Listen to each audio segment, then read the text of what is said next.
ఏంటమ్మా ఏమైంది భోజనం బాగలేదా?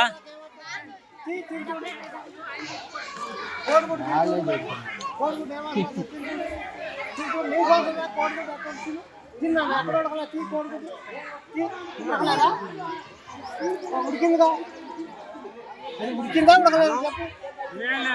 ఉడికిందా ఉడకలేదా చెప్పు. నీకు ఆ గుడ్డు నొక్కమ్మా, జన నొక్కు, జన నొక్కు అమ్మా, జన నొక్కు, మంచి పంపించాలయా నొక్కు.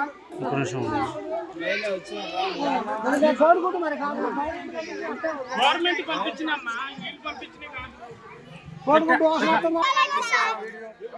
వీడియో తీసుకో, ఒక గురించి చెప్పారు. వీడియో తీసుకో. భోజనం ఎలా ఉందమ్మా? బాగలేదా? ఎలా ఉంది?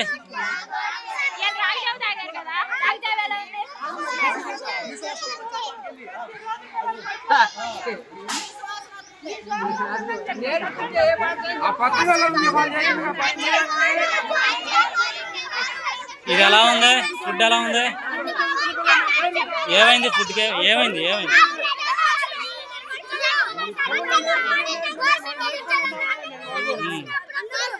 రాళ్ళు వస్తున్నాయా? మీకు ఎవరైనా చెప్తున్నారా చెప్పమని?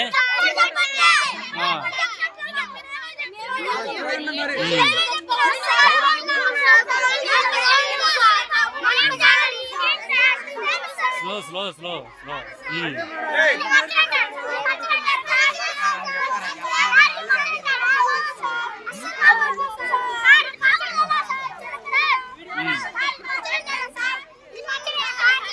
ఎట్లా ఉంది? బాగలేదా? ఒప్పుకుందా? అదే సరే. ఏంటండి పిల్లలు భోజనం బాగట్లేదు అంటున్నారు. నేను ఈ స్కూల్కి వచ్చి దాదాపు జూన్ నెలలో వచ్చానండి ట్రాన్స్ఫర్ మీద. ఇక్కడ నేను వచ్చి చూసిన తర్వాత ఈ స్కూల్లో మధ్యాహ్న భోజనం అనేది మెనూ ప్రకారం నేను ఏ రోజు కూడా సక్రమంగా చూడలేదు. దాని విషయమై వాళ్ళని అనేక సార్లు మార్చుకోండి, శుభ్రంగా మార్చి పిల్లలు చక్కగా పెట్టండి, మార్చుకోండి అని చెప్పేసి అనేక సార్లు చెప్పడం జరిగింది. నేను పై అధికారులకు చెప్పడం జరిగింది, పేరెంట్స్కి చెప్పడం అయింది, పొలిటీషియన్స్ కూడా చెప్పడం అయింది. అదే క్రమంలో అప్పటి నుంచి నేను వాళ్ళకి చెప్తూనే ఉన్నాను, మార్చుకొని శుభ్రంగా వండండి, ఇట్లయితే ఇబ్బంది అయితే మీకు ఇబ్బంది, నాకు ఇబ్బంది అయితే, నా డ్యూటీ ఇది, మీరేదో అది కాదు, నా డ్యూటీ ప్రకారం నేను పిల్లలకి అది సక్రమంగా ఆ మెనూ ప్రకారం ప్రభుత్వం ఇచ్చిన దాన్ని నేను సక్రమంగా వడ్డించే బాధ్యత నాది. కాబట్టి ఆ విధంగా నేను చెప్తూ వస్తున్నాను. ఆ చెప్తూ వస్తున్న క్రమంలో మేము మా మండలాధికారులు ఎండిఓ గారికి, ఎంఆర్ఓ గారికి, ఎంఈఓ గారికి కూడా నేను దృష్టి తీసుకెళ్ళడం జరిగింది. అదే క్రమంలో నిన్న CI2 మండల సెక్రటరీ చాట్ల సుధాకర్ గారు నిన్న మా స్కూల్ని మిడ్ డే మీల్ సందర్శించడానికి వచ్చారు. వచ్చినప్పుడు వారు పిల్లలతో పాటు భోంచేసి నిన్నటి భోజన విషయం కూడా ఆయన స్వయంగా తిన్నారు కాబట్టి దాని విషయం తెలుసుకున్నారు. అదే ప్రకారంగా రోజువారీ మెనూ ఎలా ఉంటుందని ఆయనే స్వయంగా పిల్లల్ని అడిగి తెలుసుకొని వాళ్ళ యొక్క లోపాలని నిన్నటి మెనూలోనైతే పప్పు అనేది పసుపు వాసన వస్తుందని, ఉప్పు ఎక్కువైందని, తర్వాత రోజువారీ మెనూ మంగళవారం నాడు దొండకాయ చట్నీ చేయాలి. ఆ దొండకాయ చట్నీ పిల్లలందరికీ రోజు కూడా గోరింటాకు వాసన వస్తుందని చెప్తున్నారు వాళ్ళు. తర్వాత గురువారం నాడు వెజిటబుల్ రైస్ను బంగాళదుంప కుర్మా పెట్టాలి. బంగాళదుంప కుర్మా ఏమో కుళ్ళిపోయిన వాసన వస్తుందని అంటున్నారు. మేము మా పరిశీలనలో తేలింది ఏంటంటే మగ్గిపోయిన కూరగాయలతోటి వీళ్ళు రోజు వంటలు చేస్తున్నారు. ఏదో రకంగా మరి ఈ విషయాన్ని మీరు అధికారుల దృష్టి చెప్పాము. వంటల్లో కలర్స్ కూడా వాడుతున్నారు. ఓకే, మరి అధికారులు పట్టించుకున్నప్పుడు మీరు PGRS కానీ లేదా కలెక్టర్ గారి దృష్టికి తీసుకెళ్ళి వాళ్ళకి తీసుకెళ్ళిన తర్వాత అన్నారు ఒక అవకాశం ఇద్దామని మొన్న లెటర్ మీద సంతకం పెట్టుకున్నారు సార్. ఎవరైనా పెట్టించుకున్నారు? MDO గారు అన్నారు ఒక అవకాశం ఇవ్వమంటే, అంటే సార్ మేమైతే ఓవరాల్గా ఇవ్వలేము మేడం, రిటర్న్గా అయితే ఇస్తామంటే సరే కాగితం రాయించుకొని ఇవ్వండి. మేడం గారికి అట్రాక్ట్ చేసి ఏమేమి ఎట్లా చేయాలో రాయించుకున్నాం.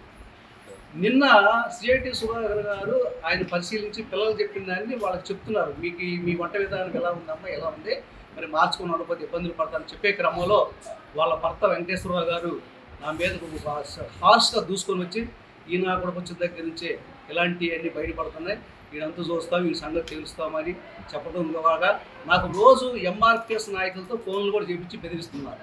సో ఈ క్రమంలో ఇక నేనైతే దాన్ని ఏమీ చేయలేక అధికారుల దృష్టికి తీసుకెళ్ళాను. సైలెంట్గా ఉన్నాను సార్. ఏం పేరు మీ పేరు? ఎన్ని సంవత్సరాల నుంచి చేస్తున్నారు ఈ వంట పని? మరి పిల్లలు ఫుడ్ బాగాలేదు అంటున్నారు, మరి ఏంటన్నా? ఫుడ్ బాగాలేదంటే ఇప్పుడు 2 సంవత్సరాలు మా చేస్తున్నాయి. మరి ఇప్పుడు బాగాలేదు అన్నారంటే హెచ్ఎం గారు కొత్త హెచ్ఎం గారు వచ్చారు. కొత్త హెచ్ఎం గారు వచ్చిన ఏంటంటే ఇన్నాళ్ళు నువ్వు చేస్తావు, నీ బాడీ కాకపోతే నీ వయసు అయిపోయింది, నువ్వు చేయలేవు, నీ కొత్త పెట్టుకోవాలి అన్నప్పుడు మాట్లాడాలి. అదేమంటే నువ్వు ఈ వంటలు చేయడానికి బాడీ అంటే వయసు అయిపోయింది మరి అనుకుంటా. ఇప్పుడు మాట్లాడితే చైర్మన్ అని చైర్మన్ హెచ్ఎం గారు పక్క తొలిగి చైర్మన్కి పెద్ద వస్తుంది, చైర్మన్ వచ్చిన మీద వాళ్ళు చేస్తారు, పద్దాకా రోడ్డు ఎక్కుతారు. ఎప్పుడు జరిగిందమ్మా ఇదంతా గొడవ? మొన్న వాళ్ళకి ఎప్పుడు జరుగుతుంది మీకు వాళ్ళకి మధ్య? 6 నెలల మంది జరుగుతుందా? ఏ విషయంలో వచ్చింది మీకు వాళ్ళకి? నాకు వాళ్ళకి ఏం గొడవ లేదు సార్. ఈ తీసేది కాడ అన్నీ బాగుండా పిల్లలతో పడేపిటి వీడియో తీసుకో బాగోలేదు అంటూ చెప్పడం. ఆ పిల్లలకి ఏదైనా చెబితే తలకాయ చూసుకుని మొత్తం తీసుకొచ్చి బట్టి లేకపోతే అప్పుడు వీడియోలు తీసి పైకి పంపిస్తాను. పిల్లలు ఎంత రుచిగా ఉండాలి, తినేవాళ్ళు కూడా పైకి చేస్తే మొత్తం వస్తున్నారు. ఇప్పుడు కూడా ఇంత పులిహార ఇంత బాగుండదు అయ్యా, ఇంత బాగుండ పులిహారని కోడిగుడ్డు పక్కదే ఇంత బాగుండదు తీసుకెళ్ళి ఇందుట్లో ఏమన్నా కలిపి బాగా లేదని చెప్పండి. ఇంత బాగా చేసిన పులిహారని బయట బయట నుంచి ఫుడ్ చెప్పేస్తున్నారు. ఇది ఫుడ్ పులిహారం ఈరోజు గుడ్డు మరి ఇలా చేస్తున్నారు. ఏం చేయాలి సార్? మరి అందుకే అన్నింటిలో వచ్చేది 3000 చేయడానికి కూడా తోడుకుంటే కాకపోతే అన్నింటిలో గిట్లే ఏమన్నా ప్రభుత్వం ఏమన్నా రూపాయలు పెంచిద్దామని నేను మమ్మల్ని నెట్టి టార్చర్ కూడా తీసేయాలని మాట్లాడితే పేరెంట్స్కి ఫోన్ చేపించడం, చైర్మన్ని పిలిపించడం, చైర్మన్తో పేరెంట్స్కి ఫోన్ చేపించడం, ఇట్లా టార్చర్ పెడుతున్నాం అయ్యా. మేము మరి పట్టుకోలేకపోతున్నాం. మరి మీరు ఏమైనా కంప్లైంట్ పెట్టారమ్మా? ఇంతవరకు నేను ఎవరి దగ్గర పోయి ఏం చెప్పుకోలేదయ్యా. ఎందుకంటే మార్కారేమో లేదు, అట్టే అంటారులే అని నేను చేసుకుంటూ వచ్చానయ్యా. కేజీకి కేజీ శనగగింజలు అంటే అంత, 3 కేజీలు పప్పు అంటే అంత, ఈ ఆకుకూర అంత లెక్కేసుకుంటే దానికి రాదయ్యా. అయినా ఏమన్నా ప్రభుత్వం రూపాయించారేమో గవర్నమెంట్ లేకపోతే దీనివల్ల చేసి ఈ పిల్లలకి సైజ్ చేస్తే ఏ సైజ్ చేస్తే ఆ సైజ్ మీద వెళ్ళిపోతున్నారు. 5వ తరగతి వాళ్ళు హెచ్ఎం గారి దగ్గర ఉన్నారు. హెచ్ఎం గారు కాకుండా బయట వాళ్ళు వచ్చి మాట్లాడుకోవచ్చు. హెచ్ఎం గారు చైర్మన్కి పెద్దమే ఉంటుందయ్యా, వచ్చి అన్నం తిని చైర్మన్ గారు హెచ్ఎం గారు ఏదైనా ఉంటే మాట్లాడుకొని వెళ్ళిపోవాలి. అలా కాకుండా చైర్మన్కి నామే మాకేంటి, ఆయన వచ్చి నన్ను దౌర్జన్యం చేసే పని ఏమన్నా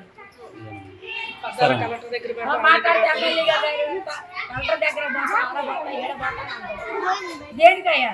నా వంట బాగోపోతే పోతారా? ఇప్పుడు ఎంత బాగుండాలని బాగానేసారంటే ఇప్పుడు మీకు ఇన్ని సంవత్సరాల్లో పిల్లలకి ఏమన్నా హ్యాపెట్ జరిగిందమ్మా?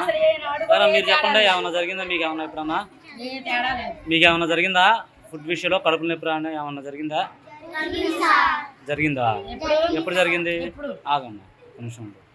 జరిగిందా? ఎప్పుడు జరిగింది? అంత ముందులో ఉన్నామ్మా? అంత ముందు జరిగిందా? మరి ఇప్పటి నుంచే తేడా వస్తుందా? ఎందుకని అన్నం సరిగ్గా కూడట్లేదా? ఎట్లా? అదిగమ్మా, మరి పిల్లలు అట్లా చెప్తున్నారు ఏంటి? మరి అదే ట్రైనింగ్ సార్. చైర్మన్ గారు వచ్చి పిల్లలతో చెప్పించే మాట అది. ఇప్పుడు ఏమన్నారు, ముందేమన్నారు తలకాయ విప్పారు బాగుందని తలకాయ విప్పి తర్వాత మళ్ళీ ఇదే మాట ఇప్పుడు మీరే అన్నారు కయ్యా. నేను దీంట్లో అబద్ధం ఆడేది లేదుగా.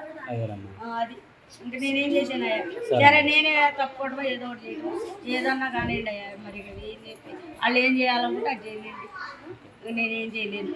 ఎందుకంటే స్కూల్లో భోజనం ఎలా ఉంటుంది? ఇవాళ రాగి జావ ఎలా ఉంది?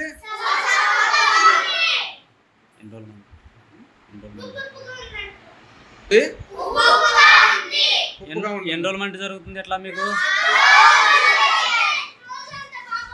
మరి మీరు మీ హెచ్ఎం గారికి చెప్పారా?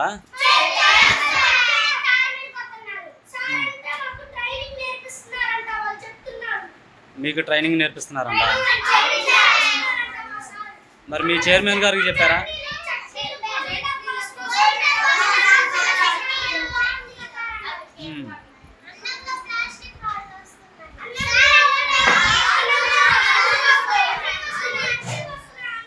అన్నం ఉడకట్లేదా?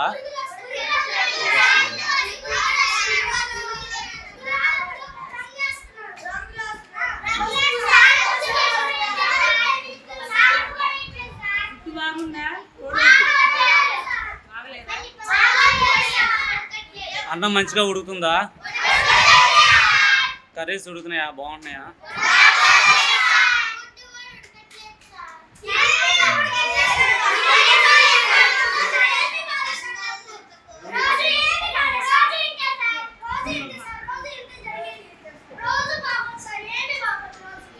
ఏమి బాగోవా?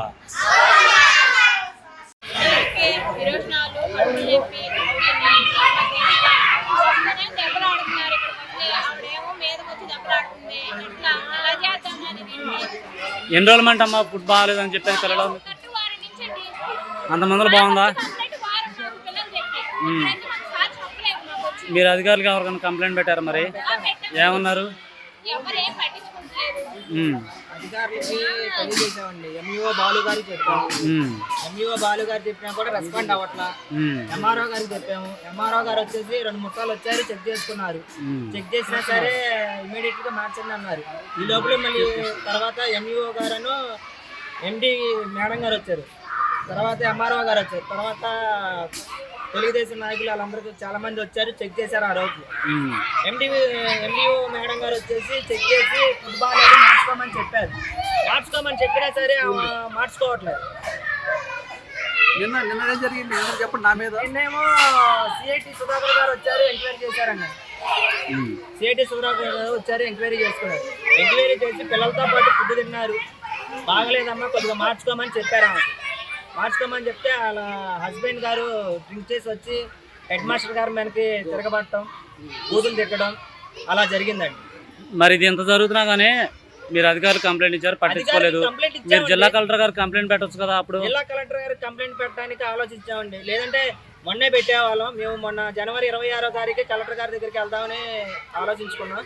కాబట్టి ఇక్కడ ఉన్నారు కాబట్టి ఎంఆర్ఓ గారికి, ఎంఈఓ గారికి, ఎండిఓ గారికి తెలియజేసు వాళ్ళు ఏం రెస్పాండ్ అవ్వలేదు.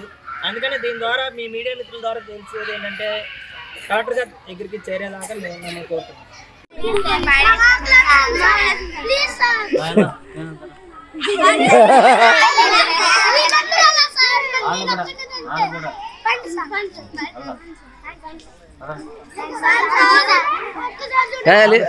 అందరు తినలేదా?